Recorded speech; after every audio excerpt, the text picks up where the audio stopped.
Jacob's Ladder is a 1990 American psychological horror film directed by Adrian Lyne, starring Tim Robbins, Elizabeth Pena, and Danny Aiello. Welcome back to the Cult of Films. I'm John, the host, and I have not one, but two guests tonight. The gentlemen from the Turnpike.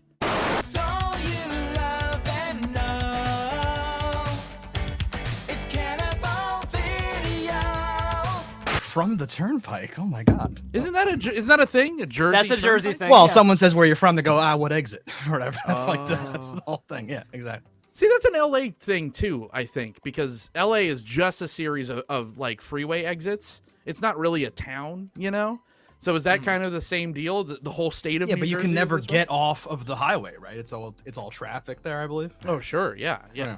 Yeah, we're a series of exits and a very contentious dividing line onto where south is, where like central, and where north is. North is approximately 20 miles. Central is another like 15 miles, and the whole rest is south. Thank you both for joining me from the video store. What are we talking about tonight, guys? Today we're talking Jacob's Ladder. You said Yes. okay. That was in your intro.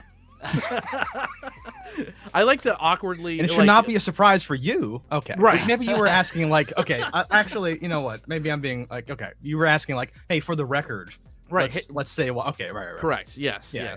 Yes. Now you're giving me too much credit. Well, it's shop kind of talk for the folks. Yeah, it's fine. It's kind of a thing that I'm constantly the guy that's like throwing awkward, throws, I guess. That was awkward just saying that. Jesus fucking Christ. that was almost required. We're doing great here. But yes, we are talking about a cult film. I can block the ladder. Where are you taking me? Where am I? Where do you want to go? Home. This is your home. You're dead. I'm not dead. What are you then? I'm alive. I don't want to say one of the original cult films, but this is, dare I say, a tentpole cult films. This walked so a lot of things could run, namely the MGMT kids music video. Also a little game called Silent Hill, which I've talked about with these gentlemen before. So if you like your tasting notes weird and creepy and a little perverted, that's why we picked Jacob's Ladder tonight. So gentlemen, do you have any history with this? I fell asleep.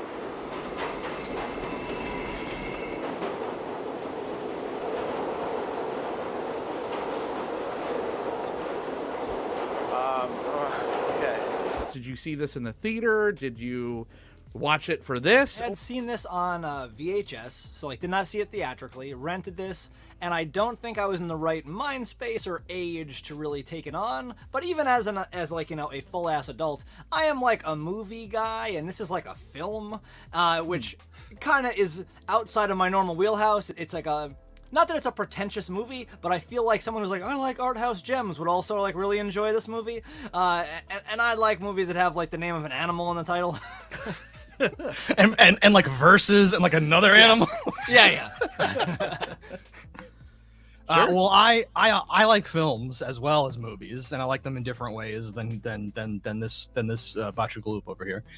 But yeah, I had never seen this, and I think wow. it was on my. I have a list of like embarrassingly I've never seen this somehow things, or I somehow like missed it or whatever. But I was aware of it, and I heard about it in the context you're talking about of like respect and stuff like that. And then at some point I was like, wait.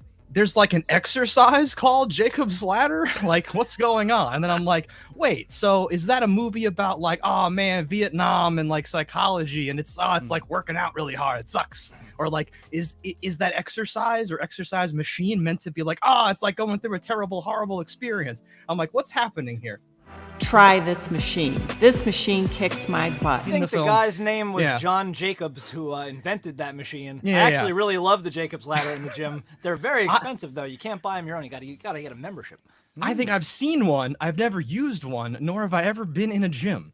No, I've technically been forced to be in a gym briefly, but Sure. I watched the film and none of my questions were answered. I'm glad you were here for that. But the film tells me nothing about the Jacob's Ladder that I was, moderately familiar with.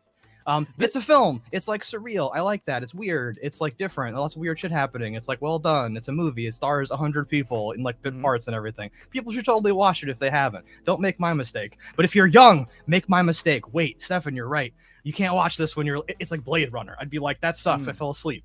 Like it's long and it's like, oh, there's like, scenes, no talking. Tell me what's happening. Tell me what's happening. Movie. Someone should say, oh, you're dreaming. Like whatever. No, whatever. It's definitely one of the better David Lynch films not directed by David Lynch. It is directed by Adrian Lin, and I guess we could go through the filmography real quick. Fatal Attraction, Indecent Proposal. There you go. And Lolita. All right. 9.5 weeks. I never as well. saw that one actually. Jeremy Lolita? Irons' Lolita is Yeah. awesome. I've Dominic heard about it, but Swain, I'm like, somebody that's a else, movie, yeah. or rather, that's a film. It is a film Yeah. because it's also a book. That's how they get you. They trick you. Oh, see, I would have never been on board. Exactly. Flashdance was the big. It's like Flashdance and Jacob's Ladder. I was like, what? Also, I never saw 9.5 weeks either, but I feel like Indecent Proposal, Fatal Attraction, like some of them all kind of fit in the same mold here. Sure. That makes sense a little more, but yeah. This was more of an outlier for sure. Also, the cinematographer, who was Jeffrey L. Kimball, also did Stigmata, which we kind of ran down off camera. But also, like, I was looking through the same person that shot Jacob's Ladder also was responsible for Top Gun. I am dangerous. And Beverly Hills Cop 2. It's just like it just feels like people in the 80s and the 90s, and those were both, you know, he had like a good 3 movie run with Tony Scott. So, you know, I get that. You find someone you like to work with. He also he directed or he shot 3 John Woo films in Mission Impossible 2, The Hire, and Wind Talkers.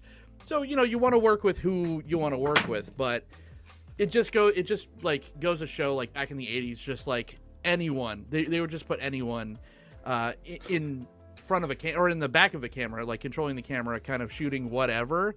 Where nowadays it feels like directors and cinematographers just have much more of like styles to them. There's less cocaine now, John. It used to just be, hey, I'm sharing cocaine. What do you do? I make movies. I make a movie too. You want to be the guy that films a movie? He's like, yeah. And that's Movies. how it happened. Okay. Yeah. Making another Beverly Hills Cop. Yes, I'm very embarrassed about that. What I'm trying to do, though, is just confine myself to the other 5 bedrooms. I'm used to compromising my lifestyle. Bullshit. You've stolen this house. How the fuck can you steal a house? Beverly Hills' first cop. I think though, to your point though, that industry that was like churning stuff out, it has its own style by virtue of being that. Like all those movies and people you listed, I think of Michael Mann too, and like the Scots, like you were talking about. Whenever you like saddle up for one of those movies, I don't even like half those movies, like Days of Thunder or Top Gun or whatever. But when you sit there, you're like, oh shit, I'm watching a movie. This is a real movie. Look at this. We got a character and someone else, and oh, now we're going there. He's gonna talk to his dad. What the fuck? Like, just generally speaking, there are points in this movie where I was imagining if this movie was made today, what like bullshit would they be doing? And this movie even does a little bit of bullshit, but it's very distinct how the style is so much older, I felt like. And I was like, oh yeah, it has that like, oh, this is real food type of like vibe, which is probably just nostalgia, but it's a point in its favor, I think. Like the style wise, you think of it, and that's one of the things that this film kind of trailblazed, because that stop start kind of like shaky face that other movies like, you know, House on Haunted Hill and all these other films, I think like 13 Ghosts, this was kind of almost like a cheap trick from like the mid to late 90s and early 2000s. A lot of these people were doing like Tool videos and shit. Like this was a used thing, and if I'm not mistaken, this was probably one of the first. This is the first, I think. Yeah, and so this is the origin. That's awesome. This is the origin of that. And a side note, this particular thing, like my sister, she actually works for Zach Baggins. She is a long time, a lifelong horror fan. That's the only thing that fucking freaks her out. Like she cannot watch that for some reason. I think it's kind of cute. Nothing really phases me. This like the shaky thing, it like fucking, that's the thing. for her. I get So- that though. To me, it goes hand in hand with that thing where like people are walking in a weird gated way and they're cutting frames and like the leg goes over the arm when they're doing shit on the ground. I'm like, yeah, that's some fuckery because it messes with your brain. It's like that shouldn't be happening. This is fucking weird, and it's practical too. So there's not that one step removed where like you're like, oh okay, there's fuckery. The quality's slightly different or whatever. It's like no, that's in camera. That's happening. Like you're in Vietnam and someone got his arm blown off. So they get an actor that doesn't have an arm and he's there and it's like he's laying there next to the guy the whole time. It's like a human being, right? It's not just this fucking like, yeah, whatever. There's a certain literally visceral vibe to the whole thing. Oh, for sure. And that's a good segue. And Lee, why don't you keep it? Because you're the only one that watched this in the last, couple days. Yeah, 24 hours, definitely. I feel like you What's up, are Ryan? the most qualified for this. What is Jacob's Ladder about? So the way he sees it, if you're frightened of dying and you're holding on, you'll see devils tearing your life away. But if you've made your peace, then the devils are really angels, freeing you from the earth. Oh no. Well, that's the problem with Jacob's Ladder. I'm gonna punt your question like a politician and be Sure. like, we could say it's about this dude's brain exploding as he's dying in Vietnam.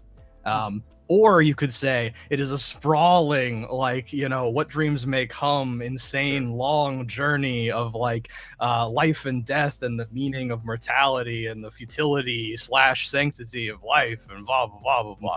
But either way, watching it is this experience of this man's life, all the shit he's going through. Kind of starts in the Vietnam zone, he gets whatevered, and then you go all the way down to at the very end he dies, right? And you're seeing him, his ex-wife, his new wife, his son, his dead son, all these flashes of all these different things, and he's kind of popping around between these different parts of his life, right? His son being Kevin McAllister. Yeah, I've left him home alone in purgatory. I made my family disappear.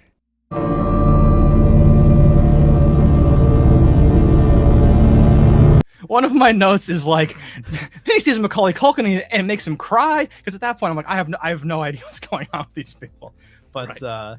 I don't know if that switching adequately back answers your is questions. weird about this. Yeah. And what you said, is it the last death thralls of the synapses firing in his brain as he Yeah. clings to life, and it's just like it's making this whole thing?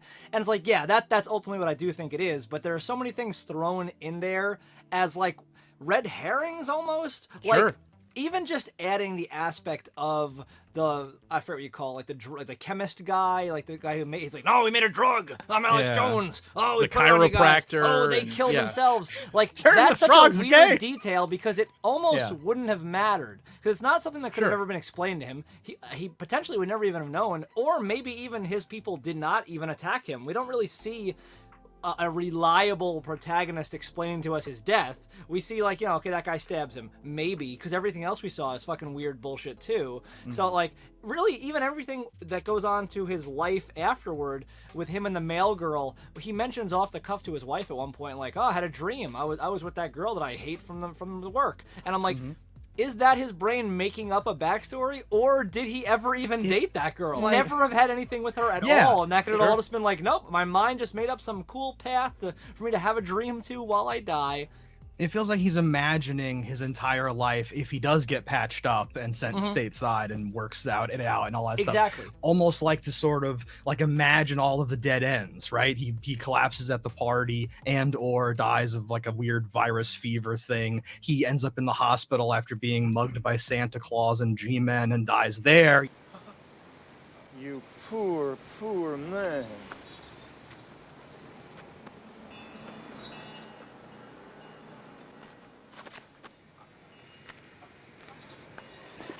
Ho, ho, ho! Merry, Merry Christmas! There he dies in some weird fantasy insane asylum where nothing makes sense. That's the Silent Hill, by the way. With fucking, oh my god. Oh, it's great. It's great. But yeah. For the rewatch in prep for this, I was, and I asked you two to be here. I was like, oh shit, I don't know if Stefan's gonna really dig this because, you like more linear, straightforward. If the story makes sense, I'm like, oh god, am I gonna piss off Stefan with this one? But everything like pisses me off though. It's fine. Yeah, That's my secret. I'm always pissed that's off. my trend. I think I was the most mad at, like, there's just like a throwaway scene in this where like the girl he's dating, mailroom girl, is like sees these pictures his wife dropped off, and she like just throws them into the incinerator. No right to throw away his pictures, let alone the only pictures. These aren't digitally backed up anywhere. Those are the only pictures this guy has of his family, and she throws it away because she doesn't want to see him sad. in the reality sense of it is what you're saying, because to me it was like,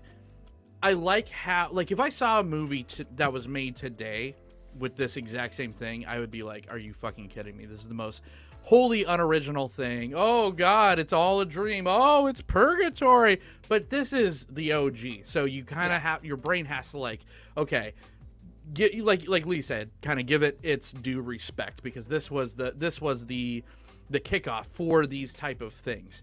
And I like the simplicity of the story, even though it's a fucking mess, if that makes sense, because I think it really is. This movie is a death rattle. Like, what happens in the throes of, you know, crossing over or whatever. Literally, the Jacob's Ladder in this is him walking upstairs with his son, you know, kind of letting go, ready to accept what comes next. You know, up the ladder instead of, like the guy says, straight down, like to hell, right? Because you would have stayed in that fucking weird insane asylum, because that, to me, is hell, right? Biblically speaking, it's like the angels and the demons are trying to fight for your soul when you're passing to the next stage, and this was that war. Even though it was like probably, you know, 2 hours of actual time from when he got stabbed or shot. I think he got stabbed. He gets stabbed, I must say. Yeah, to when he actually, like, gets airlifted and passes. It was like living 2 lifetimes of what could be. Like, am I going to go home? Am I going to leave the wife and kids and be with this girl? He was always happy when he was home, and so I think he made, and that was why at the end he literally goes to his apartment and finds his child there, and that's why he's able to kind of like release everything. To me, it's so simple, and but the way it's done is what's fun and interesting, because it's not a gore fest. It's not even like some of the effects, even by today's standards, even though they're practical, aren't necessarily well done, but they're just shot in a really fun, interesting way. Like that party scene is fucking sweet. That's awesome. Yeah.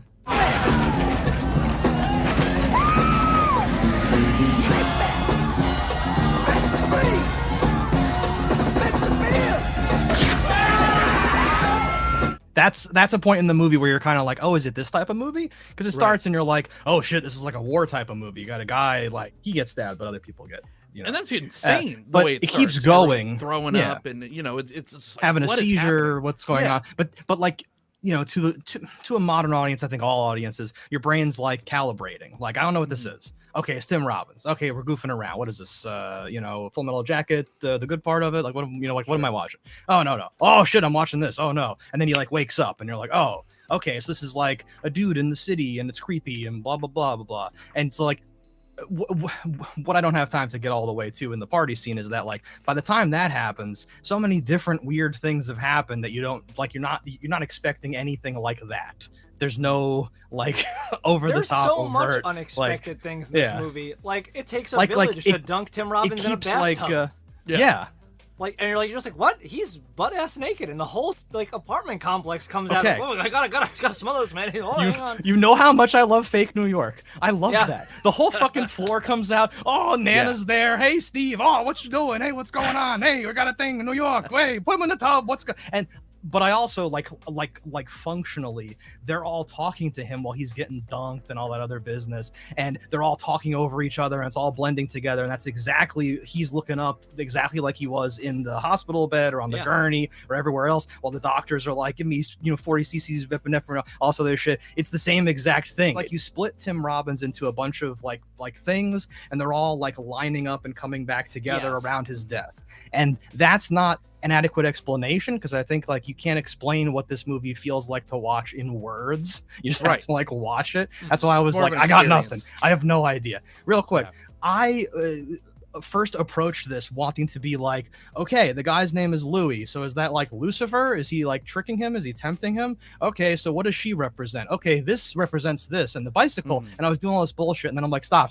This is not okay. Stop doing that. This. It's like That's it's the like problem. it's like is that too, it doesn't feel like anything tracks in that way where it's like representative. it's too of anything. big. Yeah, there's too much. It's like too powerful for for that to work. You start The nibbling whole and you just drug like aspect and everything that it spirals out to in the web for me is Yeah. like, well, you could have pulled all that out and it doesn't really change the story like at all. Like, oh, I got all my army buddies. Oh, we're filing a lawsuit. Oh, we're getting George Costanza. He's gonna represent us. You gotta believe me. Go fuck yourself, singer.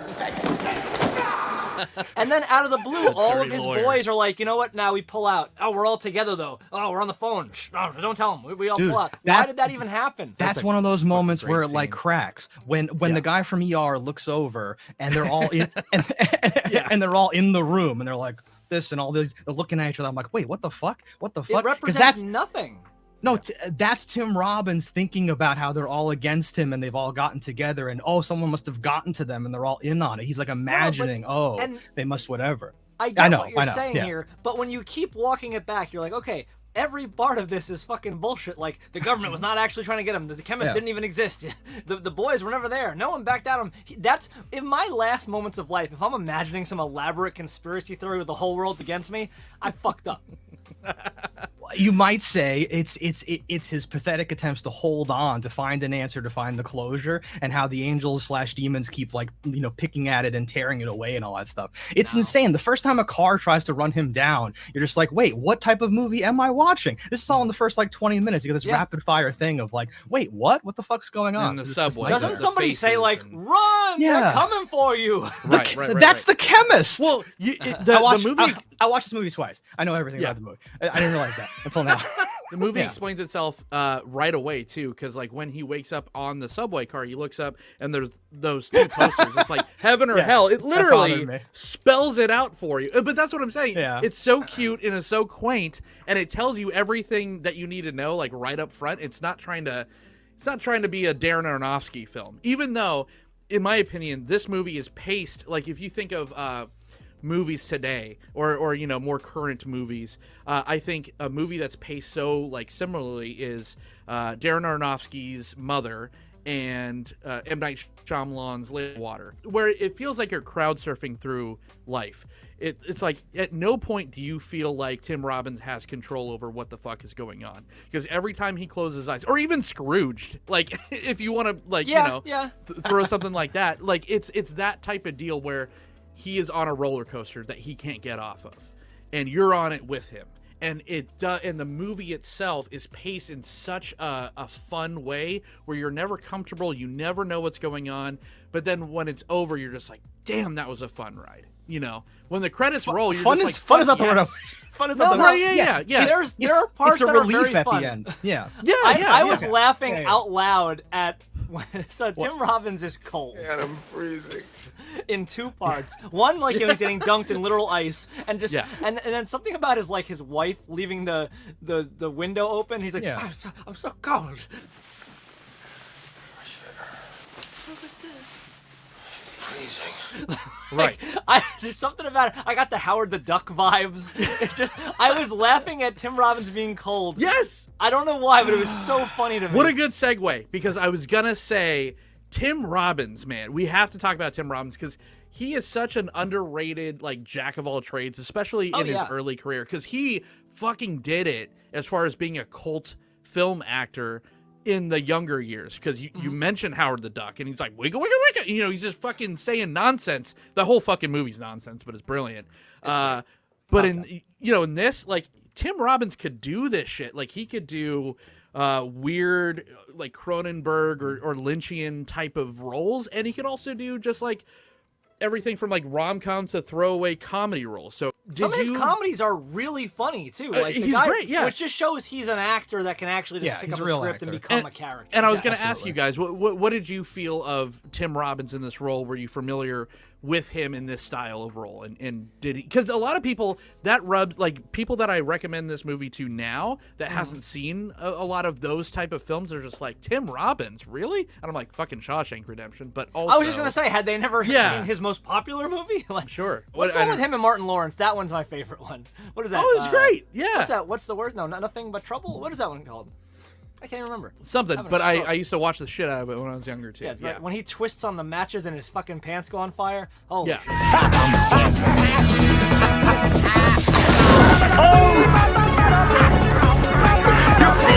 It was the better version of the Adam Sandler and Damon Wayans. Bulletproof, yeah. But yeah, I don't know. I remember that's the first thing this entire time I've been like, I have no idea what they're talking, guys. I have no idea. What do I do? What do I do? Wait for something. What are these Shaws and how are they shanking redemptions? and then I have never seen the Shawshank Redemption. Oh my god, it is too long. I don't know. I can't squeeze a drop without say so is all that I know from that movie. It's a and there's super a pipe. like that's a fucking do it. film. It's too much. I think I had to watch it for school. I don't know why I would have just picked it up, but like Schindler's List or something. Stephen King, baby. Yeah. Yeah, no, it's little light, whatever. I don't love or hate Tim Robbins. I put him in the category.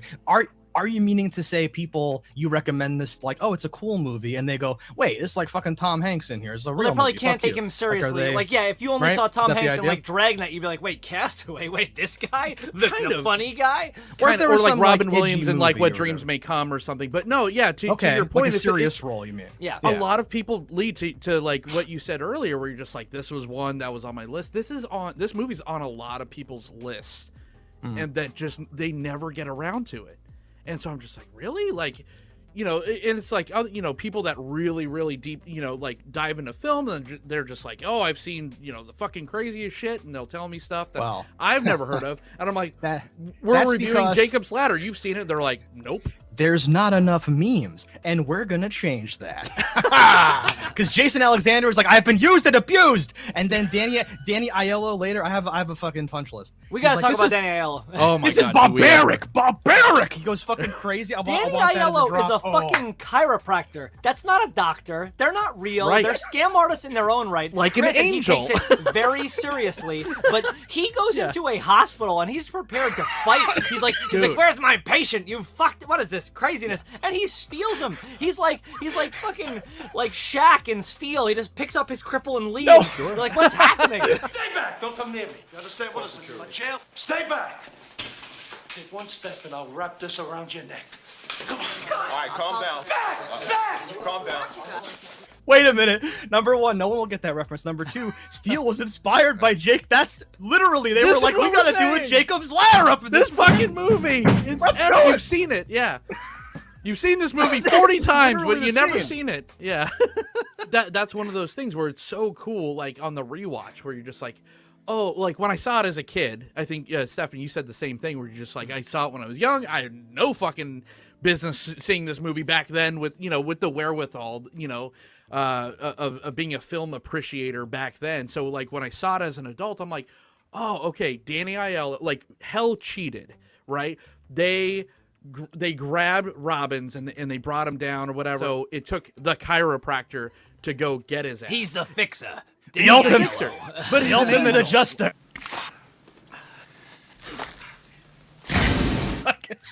So there were so many rules once broken. was wrong. Ziggy, I need it out. I gotta slide. What's happening? But that's what like in my mind I'm just like, why was this soul? Why was Jacob's soul so fucking important? Or is this supposedly what happens to everyone? And that's kind of a weird. I think you're just seeing it from his like. In everyone's perspective, they are the main character of the movie, but in almost everyone's reality, they are a background character that I don't know the name of. And, like, that's, I think, how we, like, everyone's soul in this situation is the most important thing, but you are just still a little cog in the wall here. But his friend, also dude from Zodiac Killer, went out like a chump.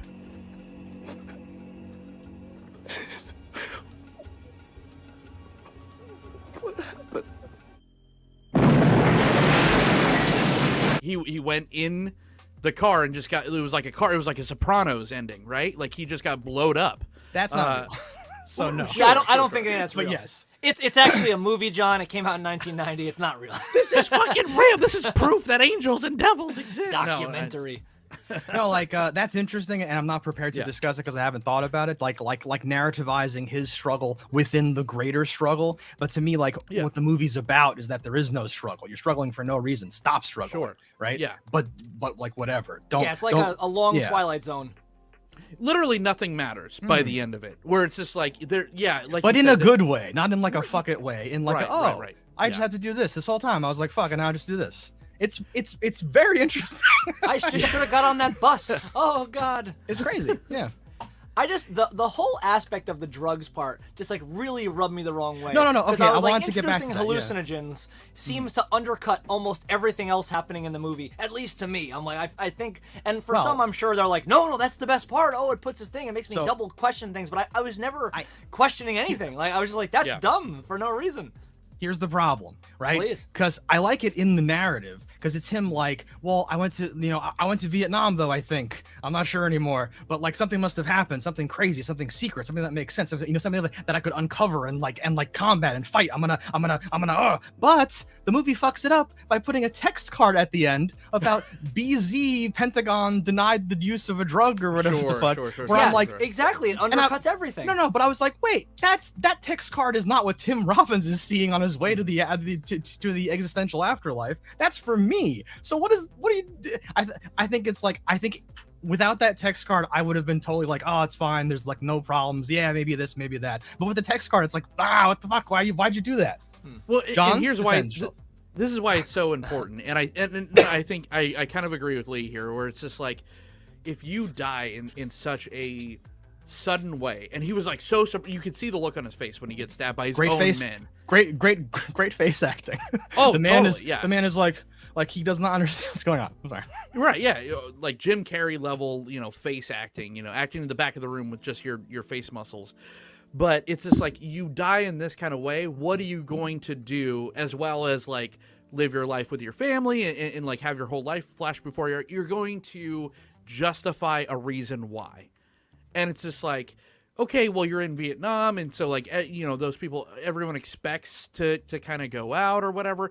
But in this instance, he just witnessed, if this is true, again, unreliable narrator, but if this is true, he just witnessed all of his friends die of not Charlie coming after them, but of just like convulsing and all these things.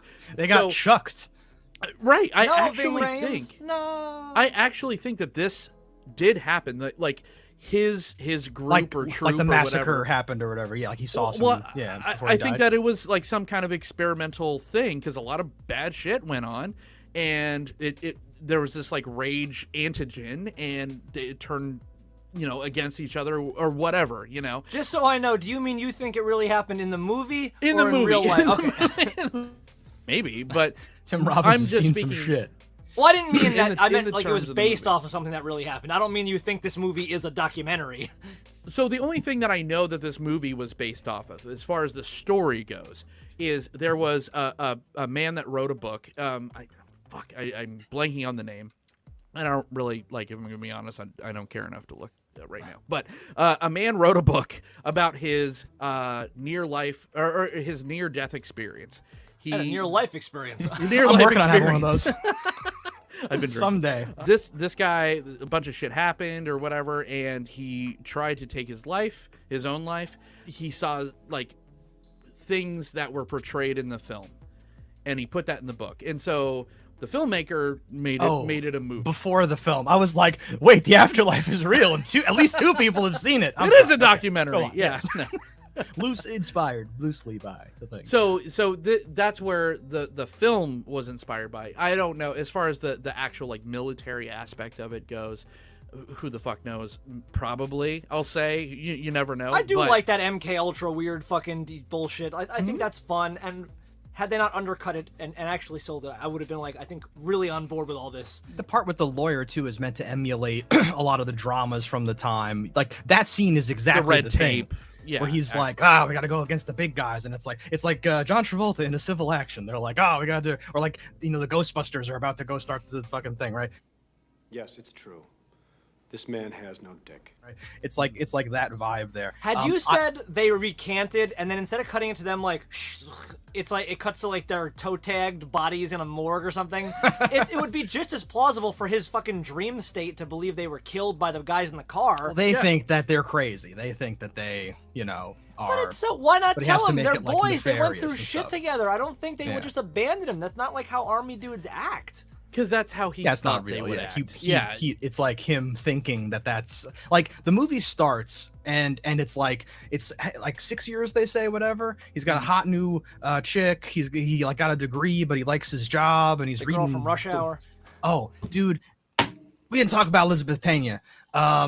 She's in Batteries Not Included. I thought that I liked this type of like woman or whatever when I was like young. I had crushes on like actresses. It was just her. She has like over 100 credits. She was in like every movie. I'm like, what the fuck? Every movie. Yeah. It's crazy. Yeah. It starts way far away from the incident and then it like worms its way back. The ex-wife shows back up. His boys then show back up. Layering. And then he's like, it was all in Vietnam. It is all about that because he can't let go. It keeps pulling him back towards where he started. He like mentally tried to catapult himself as far away as he could from that dying moment and into this perceived future. I'm gonna survive. Everything's gonna be great. I'm gonna fuck Elizabeth Pena. Well, you have 3 tracks, right? You have the track of what is. You have the track of what is he is dying in Vietnam. You have the track of what was with his actual family, his son, and his wife, Kevin and then you McAllister. have the track of what could be. So, and that's really hard to do as far as balancing narratives go. But if anyone hasn't seen the movie and heard you say that, it's not as corny as like Sliding Doors or some weird shit where it's like, oh, Tim Robbins has different glasses and he's like a professor, and then he's like, oh, I have a jackhammer. Like, it's not some goofy ass bullshit. It's like very subtle and weird, and the whole It's time a well you're very executed shell game for sure. Right. It might have even been better if it was less well executed. Like if there was more bleedings of things through stuff. Like if there was some Wizard of Oz aspects, like if the guy that stabbed him in the beginning. Yeah, if the guy that stabbed him in the beginning was also the guy who was in the car with him at the end. Like, you wouldn't even have caught that on the first. Lee would have known because he just watched it again. But like, I couldn't. I was tell looking what for that stuff guy like looked that. like. Definitely, I couldn't tell you. I have no idea. When you finally see the face of who stabbed him, they play it like it's a reveal. It like it's slowed down. They hang on the guy's face a while, and it was like that meme when Lex Luthor gets into the Flash's body or something. I'm like, I have no idea who this is. That was my like response. I'm like, who the fuck is this? Is this another guy? Is this a new guy? And like even that weird feeling of like, wait, am I supposed to? Oh, that's like the whole movie. That's like what it's trying to make you feel. And I'm super. I like this movie a lot. I guess. Yeah, and it kind of breaks its own rules sometimes, and that's what makes it really fun too. Because it's not like it's ever talking like breaking the fourth wall and like speaking directly to the audience, but it is like Elizabeth Pena's character is a demon, right? She's one of the bad ones, where Danny Aiello, the chiropractor, is an angel. Where Backcrack an angel, aka. Right, yeah. She kind of like lets the makeup, run off in a couple scenes, and kind of shows the hand of what's really going on in the party scene, because we'll say she's a demon or a devil or whatever, and she's lustful. She's there just to have fun, right? Like that particular demon, obviously not the avatar of who this person is based off of. Or like when she's telling him to like get over it, like you get that like zoom cut of her as like Sawtooth, like she looks like fucking Baraka from Mortal Kombat. Anybody in there? Anybody home? And it's so good, and it's so fast, because like if you blink at all in this movie, you're gonna miss some shit. That's why it kind of rewards you for rewatches. Because it's not trying to set up a big reveal where she pulls her face off and crawls inside of Tim Robbins or something like that. It is able to do that trick where it's like she's just. I think she says, hold on, I wrote down everything. But then that doesn't work, remember, Lee? Because like she softens as the movie progresses. She's like, this isn't working, where it's just like, here's my, and it, all the time. And he's like, okay, this is working for a while. And then she's like, would you describe this as softening? I thought she became like worse. She became like, she lost like she's like, I can't put up with your bullshit anymore. But she does that in a very like human way. That's very But then ugly. she becomes loving Doesn't she also like give him soup or something? She's like, here you go, like right after she like shits on his life. Yeah, and it's just like a lot of people are just like, oh, it goes did back he and turn forth, the though. demon's mind? It's like, no, she just kept changing what was going to work to keep him on that side. That's just human nature. Whoa. People are different, like day to night, and different things trigger people different ways. And he's acting like a madman, just screaming at a party. I'd be like, okay, all right. Yeah, and then you're like, okay, he's dying, so I guess I'll give you some slack. See, according to this, you're already dead. You out of here, baby. How you do? Just give me your blue eyes before you go. Yeah. No, I took it like she's the younger woman. By the way, she says, "Are you there? Is anybody in there?" And then it like her eyes are all black and all that shit. Anybody in there? Anybody home? So good. But she's getting in his face because he's like aloof and reading his demonology books. Like this movie is like 10 other movies. That's what it's doing. Because like the Jason Alexander sequence and the hospital sequence and the other guy sequence, these are all from other movies, like 70s 5 thrillers. Literally, it's all just little slices because that's what this dude would have had in his head of like, what is my life? Like, what is the meaning of this thing or whatever? You think that she was like, don't go, like he's shaving, right? You know when he's like shaving and like she kisses him and she gets a little shaving cream and it's a funny little cute little moment. But she was like, please don't go, I think, right? And he was like, oh babe, I gotta go. This is important. I gotta go. I'm on a ladder. Kinda right. He shouldn't have gotten that. At that point, in my opinion, she was changing her vibe. Are you interpreting that like she was trying to prevent him from like continuing his journey and searching and stuff and like locking Like, him? would that Is have what you're kept saying? him in purgatory? Exactly. Well, not just purgatory, but bringing him down to the hell Even level. Because I further. think we saw that. Well, it's a numbers game, right? If Right, you're in hell was like the insane eventually. asylum. And that's why she shows up on the operating table. He's like, what the fuck are you doing here?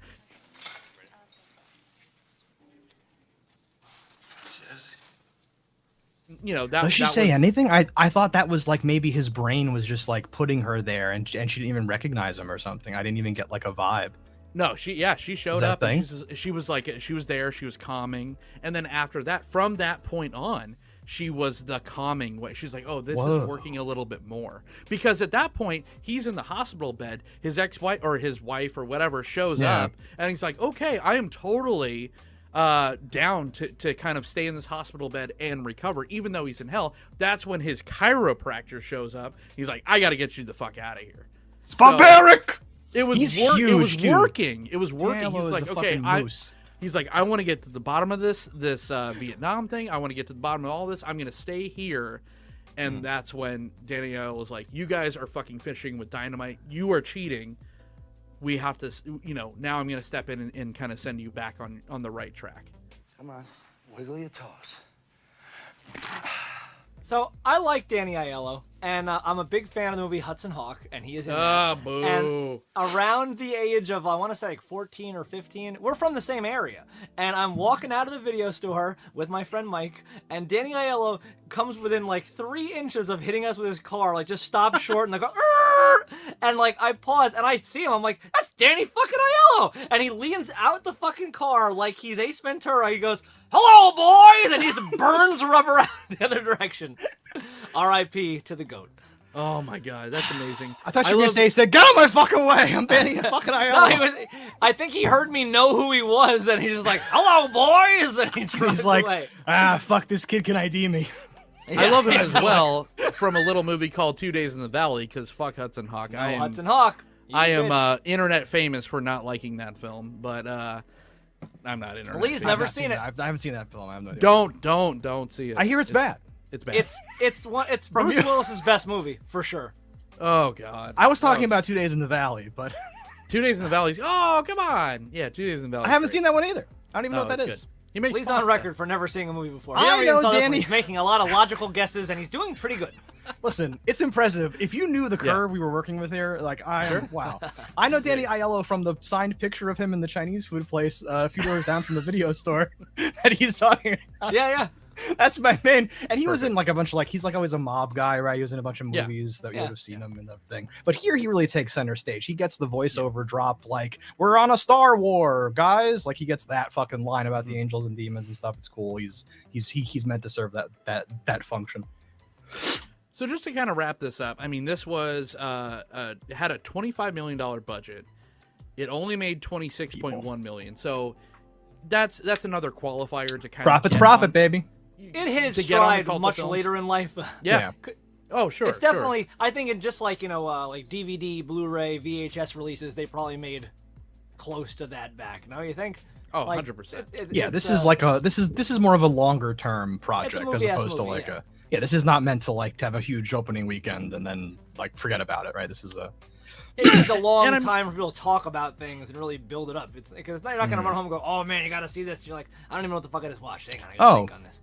I was gonna say that earlier too. Is like you're like, how come no one sees this? Well, it's because like you're like, okay, it's kind of old, but it's not old enough to be like super old and classic. So it's in like it's 1990. Got Tim Robbins. I don't know about that guy. Let me read the synopsis. Okay, Vietnam, dead kid, doesn't know what's real. Wow, oh my god, and almost 2 hours long. Okay, well, fuck you, I'm out. And like, it does feel like the 2 hours. That. Some movies zip by like, oh, it's 2.5, but Sure. I'm like, oh, all right. I could have done with an intermission at around 56 minutes. I remember pausing and being like, wow, that's a whole movie left still. That's crazy. I peed twice. I remember I was just drinking and watching, and I was like, God damn it, this movie's long as fuck. It's still happening. Yeah. Yeah, and that's why I struggled so long. I mean, we're almost, I think, 200 episodes into the Cult of Films, and I'm just like, there's Jacob's Ladder just fucking staring at me from the paper, and I'm like, I don't know if I don't know if it like qualifies, because I'm like, it's more of a it teeters on that. Is this a cult film or a classic? Because I quantify this as a cult classic because not a lot of people saw it. It kind of broke even at the box office, but it influenced so much stuff, and it is important for people that like this type of film. $25 million in 1990, yeah, that was probably what, like, with inflation, $75 million in today's money. So had a decent budget, but like in the grand scheme of things, it's like they accomplished a lot with practical effects, in-camera effects, a great story, fantastic filmmaking. So you know, locations were awesome in this movie too. They every location was a location. Locations were great. Actors were great. There's not a weak point in this film as far as like performances go. But as I like to do, who nowadays would you gentlemen recommend this film if they haven't seen it before? Who would I recommend see this movie? Dwayne "The Rock" Johnson should watch this movie. David Tennant should watch this movie. Perfect. How about real people? Yeah. Are you saying they're not real people? Am I trapped in your death thralls? I'm sorry. I've seen Dwayne "The Rock" Johnson in person. He's real, but I'm sorry you had to find out this way. But yes, no, they're not real. None of them.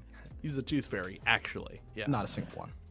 Lee, yeah. I want to say everybody in a certain way. I don't know of anyone in particular, because like if you're the type of person, this movie will simply like enrage because it's like, oh, it's slow and I don't know what's going on. Like, great, I want you to be pissed off, so watch it. That's fine. You're a bad person. I agree. This is not for me, and I still say you should watch this movie. So okay. Like if that we're the two ends of the book here, and if we both think it's a thumbs up, I think that it's pretty much anyone can appreciate this movie. So you had a good time watching this stuff. You gotta stop saying fun and good time. It's not fun. It was the whole journey. When he's cold, it's like its own comedy to me. I genuinely Steph hated Phenomena, so I'm like, oh god, he's gonna hate this. I want to say I laughed out loud at the most inappropriate point.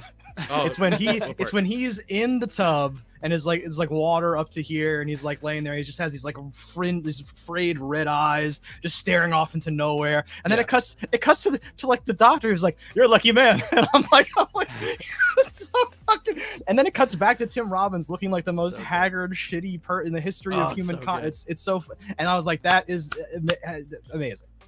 You know what's so dumb that I wanted to make sure we mention? There's a part where he's wheeling on a gurney, and there's like one bad wheel, and I was like, in my head, because I think of just dumb things, I was like, oh man, I wonder if they had to jack that wheel up, or if they just found the shitty gurney. Is it like the supermarket? Are there just ones that suck? And then like in the IMDb, it calls out, they had to loosen the wheel to make it. I'm like, I'm not the only one that cares about this stuff. Details, it's so funny. That's even better.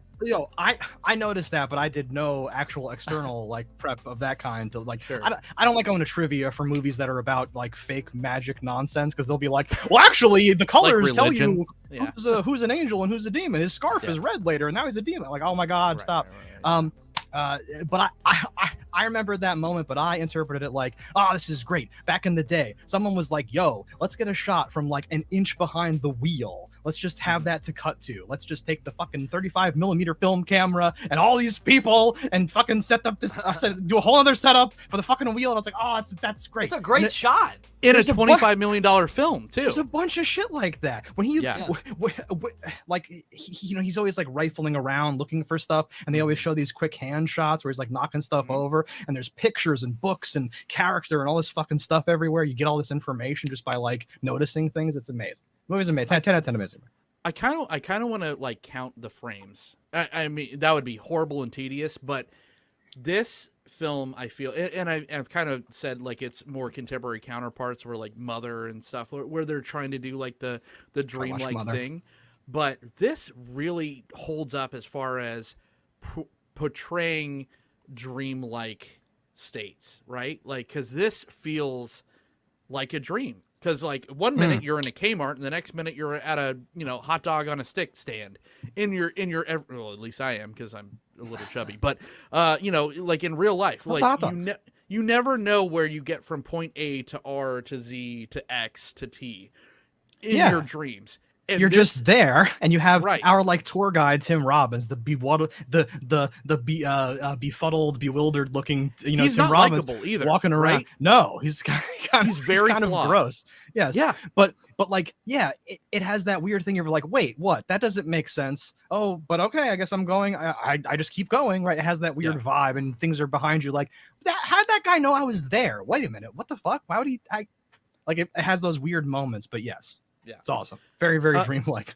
And just to say, like, who I would recommend this film for, if you have like for whatever reason, and there is a lot of people out there, and Lee included, like this is on a lot of people's lists. If you love cult films, if you love these kind of films, if you're a Lynch fan, if you're a Cronenberg fan, there's not so much like body horror in this, but it's right. But it feels almost like it could be a Cronenberg film. It just has that like perfect 90s shot. Like the lighting's not great. It's almost like the natural color lighting. grading has that like look to it. Yeah. Yeah. It's very uncomfortable the way I just got into Cronenberg because we watched Existence and I was like, wait a minute, this is the greatest thing ever. And like the uncomfortableness, the weird and like being disgusted by normal things is not a thing that a movie usually does. And I'm watching this and it's like a lot of it is like actively disgusting and hostile, just like people sitting around. You're like, I don't want to be there. Has this weird like constantly. Yeah, which is good. I mean, it's good. Yeah, point is favorite. I think it's a must watch at this point. I think I would recommend this, and it's not like it's not my highest recommendation. Like it's not one of my top 50 favorite films of all time, but it's an important film if you like this kind of shit. If you like the shit that is like being released today, it all has to pay homage to this film because this is where it kind of comes from. But that's all we have to say about Jacob's Ladder. Thank you so much, both of you, you wonderful gentlemen, for joining me on the ladder. Now we could die. So that's great, right? You're dead. Where else would you be? As a send. Where can everyone find you? You can go to www.cannibal.video. We're Cannibal Video on YouTube. And Santa stole my wallet. Oh. I was wearing a green shirt, but it's not green enough. I was gonna hide myself with the green shirt, but the lighting is not right in here. I'm John the Host. You can follow me at John the Host. Until next time, you guys have a good Jacob's Ladder themed out. I always awkwardly throw this on my guests. Oh, that's where you can cut to my Santa stole my wallet. Yeah, we already did that. That'll be my. We did that without you even having to prompt us. That's how fucking professional we are. You're all. Don't you remember? You died. Where else would you be? I'm not used to working with this level of professionalism. So. Sorry. We don't want to flex either. It's just End it. We ended. Let me die. Just let me die.